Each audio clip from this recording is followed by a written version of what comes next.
Good evening, all, and welcome to episode 7 of the Confessions of a Not So Dangerous Mind podcast. Don't forget to click like and subscribe on Spotify or iTunes or Amazon Music or iHeartRadio or my YouTube channel. If you like it, smash that little bell. And you'll see that there's a new poster here in the office. And I didn't put it in front of the desk by accident. Chariots of Fire, the film represented in that really terrific poster. It's not the poster that you normally see with regards to this film. I like the way that it sort of breaks down. It won 4 Academy Awards in a very competitive year. A lot of controversy. I mean, Raiders of the Lost Ark, same year, could have easily won Best Picture. But it's a really good poster. And it kind of gets more into giving you an idea of the film than the sort of original one sheet, which just features a bunch of guys wearing white running outfits on a beach. And if you know nothing of the movie, that really doesn't give you very much. But it is a true statement that since I first watched that movie, I was 7 years old. It was late in 1981. And the movie had just opened in the United States. It had played a little bit in England and elsewhere in Europe. And, you know, in the days when information traveled at a snail's pace, my parents somehow got wind of this movie. I don't know if it was friends or whether it was television advertisements, because there were a lot of commercials airing which showed the just incredible rave reviews from critics across the pond and also critics here in the United States. Roger Ebert, it was one of the best films that he had seen in at least a decade. He said, Dennis Cunningham of CBS said, you know, you'll literally be standing and screaming and cheering. The critics were rapturous in praise, and there was a ton of Oscar buzz before the film even opened over here. So to set the scene, it's a kind of drizzly Sunday late morning, and it wasn't the kind of day where I would be able to go outside and play ball unless the weather suddenly just magically cleared up. And I was in my room. I didn't even know what I was doing in there. I was probably reading or just being upset about something or other, as I often was. And Mom, little knock on the door. Yeah? Sweetie, get yourself together. We're going to the movies. I don't want to go to the movies, Mom. It might clear up outside. It might be able to play ball. Get yourself together. We're going to the movies. Come on. Your father wants to go. There's this movie that he's been talking about, and it sounds interesting. We're going. Great. Fantastic. Okay. So it's safe to say the first time I heard the words Chariots of Fire, I was not a happy camper. Didn't sound very interesting. I'd heard of the movie Ben-Hur about chariot races. Maybe this was like that. That movie didn't sound particularly interesting either. So whatever this was, and neither of my parents explained, well, it's a kind of a sports movie and there's athletics and Olympics and maybe... I don't remember them saying anything about the substance. And the movie theater we went to was not the Sunrise Mall in Massapequa, which leads me to believe that Chariots of Fire opened limited in New York and Long Island. I want to say that we drove all the way to the Green Acres theaters in Valley Stream. Like it was a distance that we drove. We didn't just get in the car. You know, there was the old Pequa Theater right by the Massapequa Diner back then, and the Massapequa train station just off where Route 107 crosses Route 27, Sunrise Highway. We went for a drive, and I was just getting angrier and angrier because the weather had improved. We probably could have played ball, we could have played tennis, baseball, or we could have played soccer or kickball or any number of things. But instead, here I am being dragged by my parents to the movies. So I remember still feeling very resistant as We all sat back in our seats. And to be fair, my father was, what was he, 39 at the time. It was as excited as he had been that I could remember up to that point to watch a movie. He was really looking forward to it. My mom really didn't care, but to her credit, in her mind, she was going to, take one for the team, because it was so rare that my dad, Candy, I really want to see this movie. It looks great. I assume a couple of people, at the office said, hey, Cone, you ought to check this out. This looks terrific. Everybody's talking about it. I was resistant as the movie opened, although I did think it was curious the way that it began, with a bunch of men running on a beach, and the scene kind of wrapping up as they hop a fence and end up at what is St. Andrews, the famous golf course. I didn't know what it was, but my tiny little head, my little active mind, thought it was an interesting start, but I was still angry. I was mad. And in the early scenes introducing the character of Harold Abrahams and Aubrey Montague, and as much as I enjoyed, the costumes are really cool. This is a very nice film to look at. Not used to seeing this kind of thing. There's all of that. I was still wishing that I wasn't there.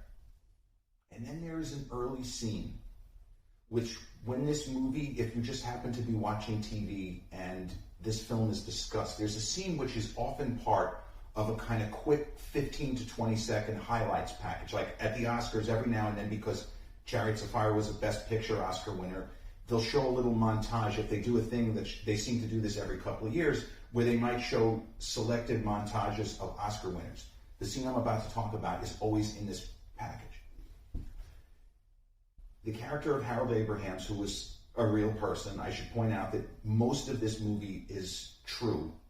It's mostly factual. There were certain things that were adjusted for dramatic purposes. It happens.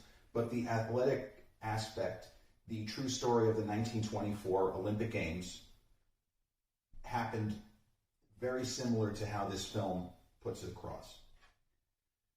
So the character of Harold Abrahams is a track and field star.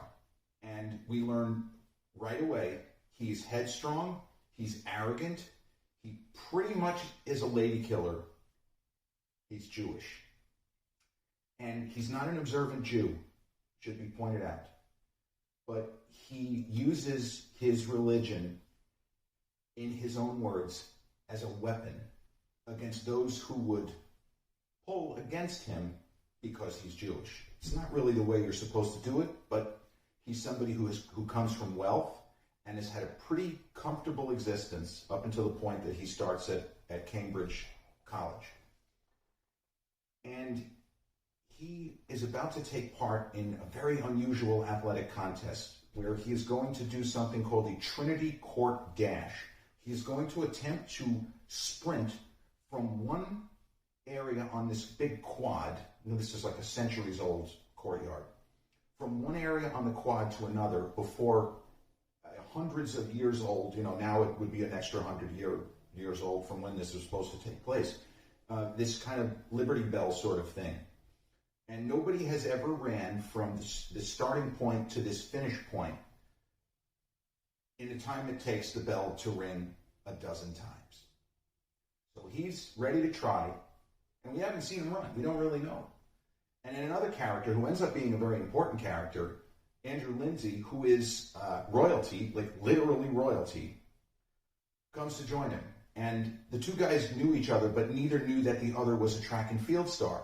Because when this takes place, like 1920-ish, 21, it's not like they could have followed each other on Instagram or, I've seen this guy on Twitter. I've seen this guy on Facebook.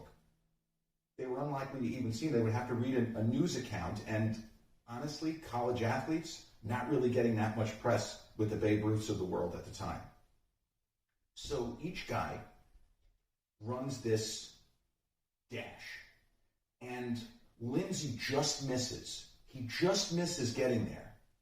Abrahams makes it. And he's the first person to do it in, I don't remember how many centuries that they mentioned in the film. There was something about the energy, the fire in that scene that took me by surprise. I was expecting, yes, it was a period piece, and it was, as I say, very nice to look at. It was beautifully shot, and for a child who was interested in visual things, I was impressed, but I was expecting something that now I would call stately, austere, dull. And the energy in this scene stunned me. And whatever inhibitions, whatever little bits of anger I may have still had at my parents dragging me to this movie against my will, was gone. And I was with the film from that point until the lights came up. And the movie is interesting for a number of reasons, subject matter, of course, but it's also interesting in the way that it plays with time. Now, it's not a tricky narrative that is jumping back and forth. I don't mean it like that, but we don't realize the movie opens in what's just about present day at a funeral. Then it flashes back, and at the very end, it returns to the funeral. And I remember you seeing all of these incredible athletic achievements and striving to succeed. And the two main characters, one of whom is, as I mentioned, Harold Abrahams. The other is a Scottish missionary, an impossibly gifted athlete named Eric Liddell. And he also runs for religion, but he runs for a completely different reason. He runs not to get back at people who would dismiss him because of his religion. He runs to spread the word of God. So both guys are doing that, but in an entirely different way. One is taking it, in his opinion, taking the positive approach, Eric Liddell, and the other is just using it as a club to metaphorically hit people over the head who would look down upon him. So we follow these two men, and it's an unusual telling of a story in that you normally don't have two protagonists. And the way the filmmakers, Hugh Hudson, the director, did a tremendous job. He had each guy convinced that he was the star. When you're shooting a movie where there's more than one crew working at a time, as in the case of this one, you can tell the person you're working with whatever you want. And both, it's unfortunate they're both gone. Ben Cross, incredible actor. And I've argued before that his performance in this film is one of cinema's great unsung performances. To me, it's absolutely criminal that he wasn't nominated for Best Actor. That's how strong he is. And Eric Liddell is played by Ian Charleson, who unfortunately died of AIDS. He was very young. He died in the late 1980s. And both guys sell it. They don't necessarily look like super athletes, but they look the part and they play it. And the first time in the movie that these two guys meet, which is before, not spoiling anything, an athletic competition well before the 1924 Olympics, the tension in the scene is real in the world of the movie because each guy is a little nervous because they've read and heard so much about the other and they're going to finally be facing off in the 100-meter dash. But each actor thought he was the star of the movie, and that adds to the tension of the scene. It doesn't mean anything if you don't know what I just told you, but it definitely, there's an edge to the way that each guy plays the scene. And you follow the two of them through the trials and trying to get ready for the Olympics, and then each man makes the British team. Even though Liddell is a Scot, they all run under the British flag.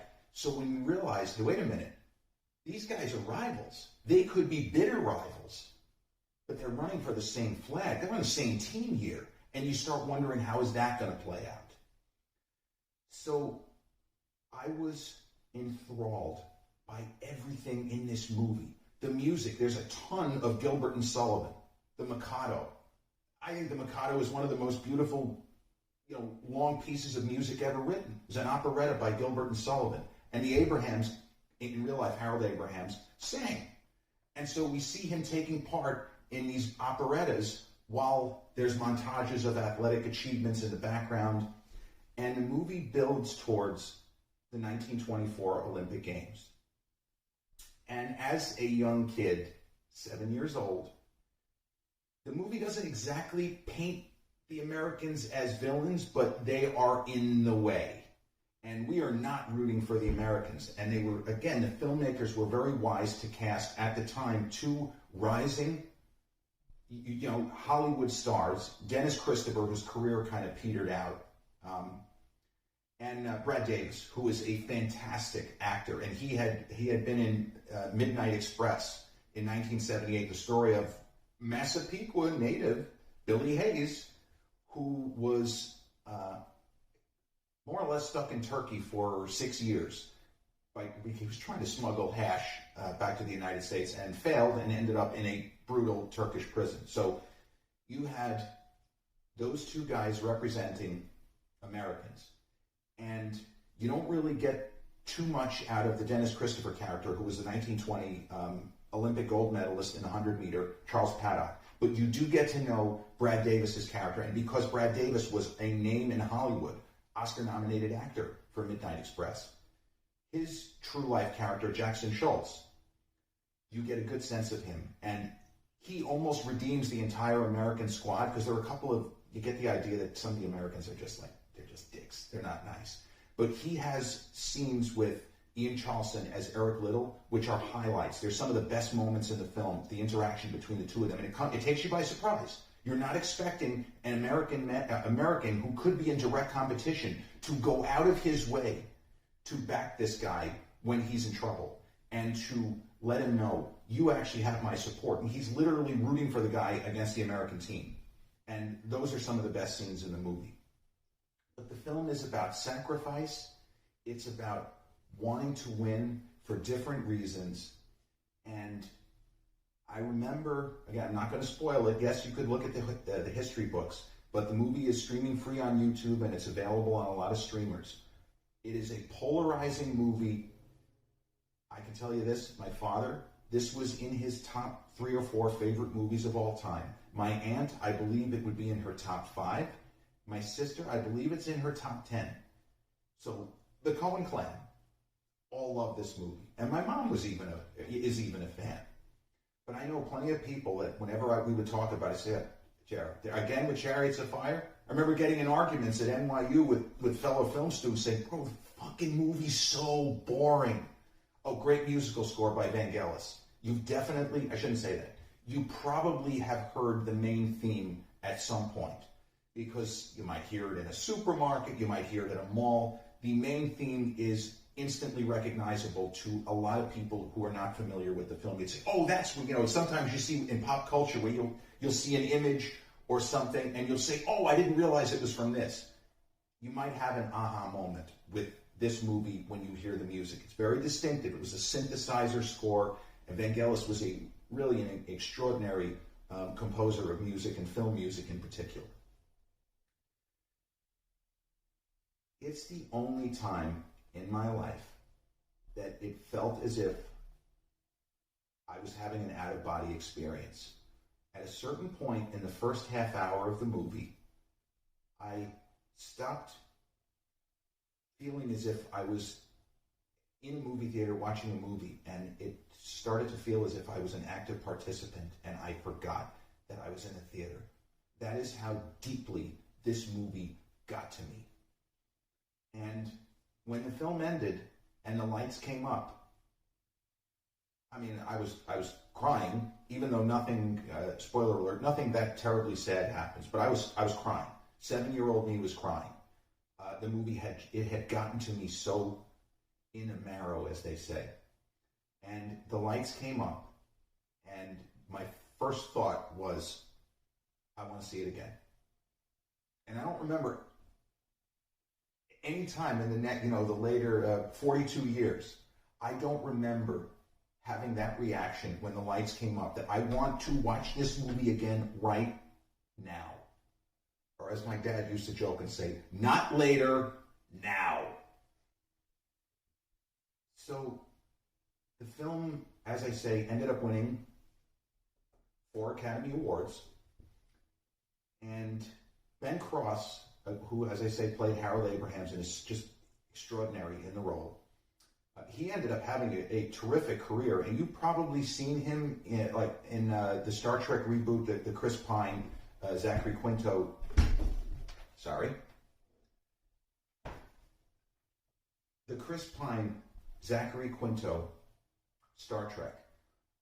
He plays Spock's father. He plays Sarek, and he's so good in that role because, you know, Ben Cross with those kind of angular features, he really sells that part. He was terrific in that.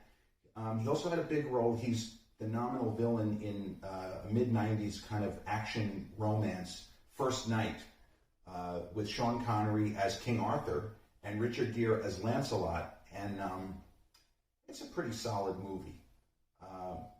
It's not great, but Ben Cross is what you remember about the film as this kind of renegade knight who's just had it up to here with King Arthur. You know, yeah, Camelot, go screw off, like that kind of thing. And unfortunately, Ben Cross passed a little over 3 years ago. He was in his early 70s. You know, it's just very unfortunate. But through the years, and some of the other movies which I rank in my kind of top, the sort of mythical top 10, because if you ask me to name my top 10, it's not going to be the same top 10, because there are going to be some movies that I happen to be thinking of. But Chariots of Fire, I always name as my favorite movie. And as time went on, and I watched different films that got to me, The Natural with Robert Redford. I read the book, and the movie basically flips the book on its head, but I love the movie. The movie and the book are totally different, despite not being that different. They're completely different in terms of the takeaway. That's up there in my top 10. Blue Velvet, definitely in my top 10. Rounders is close. Star Wars Episode 4, for sure. Got to have Pulp Fiction somewhere in there. And Dirty Harry in there somewhere. But at no time, and there's another movie I won't mention now, there's one more poster on its way. It's actually more of like a display kind of thing. That is also in my top 10, but I'm not going to name that movie right now. There'll be an episode on that one by itself. I'll let you figure out. Most of you won't know. A few of you will figure out what I'm talking about. But with all of the great movies that I have seen, that I have been fortunate enough, New York University Film School, movies I was exposed to that the average person, back then especially, because now it's easy with streaming, but I was able to watch, and I was fortunate enough to see movies that there was really no other way that I could have, other than the fact that I was in this program. And there were movies that we were screening which were just not readily available, that there were very few prints, and NYU had a print because of a professor by the name of William K. Everson, who saved hundreds of films which would have otherwise been lost. But again, that's a whole other podcast. That might be more than one. But with all the films I saw, with all the study, with all the reading I've done, with all the writing I've done, no film has supplanted Chariots of Fire as my favorite movie of all time. And I have seen that film from start to finish more than any other movie, and I could watch it every day and not get tired of it. It's that good to me. And it's so beautifully shot. And I keep coming back to that, how well they nailed the costumes. You know, and a movie, to give you perspective, Titanic was released 16 years after Chariots of Fire. The period details are close enough where you could do a comparison and a contrast as to how they set these things. Because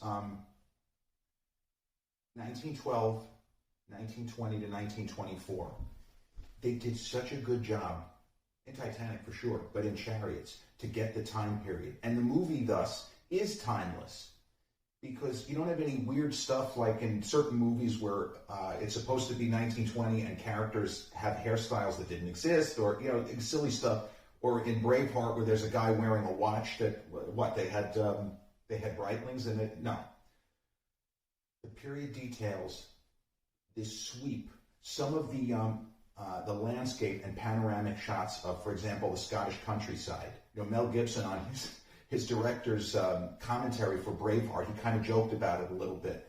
But in Chariots of Fire, there are gorgeous shots of the Scottish countryside. And the way that the characters deliver their lines with such conviction. It's almost hard to explain. But there are movies where you feel actors performing and it takes you out of the fiction. But in this movie, every performance rings true. Nobody's playing to the camera. Nobody is, wink, wink, nudge, nudge. This is a big star. Everybody was just giving their all in service of a story that they really all believed in. So that's going to bring episode 7 of Confessions of a Not So Dangerous Mind to a conclusion. Of course, I'm glad that I might have had to do a retake if I had knocked over the poster. That would have really been something. But if you like the content, as I say, don't forget to like, subscribe, hit whatever buttons are available to you on whatever platform. And I'll be back again real soon. And if you have not seen Chariots of Fire, I urge you to watch it. And if you don't like it, you can like me up on social media. I'm very confident that most people, especially the way that it's been described to them, will understand it's a little different. It's not a Michael Bay action film. It's not a fast-paced thriller. It is a story of real people, as the late great film critic Roger Ebert said, who were trying to win when working hard sometimes was good enough. So take care, and I'll see you all again real soon.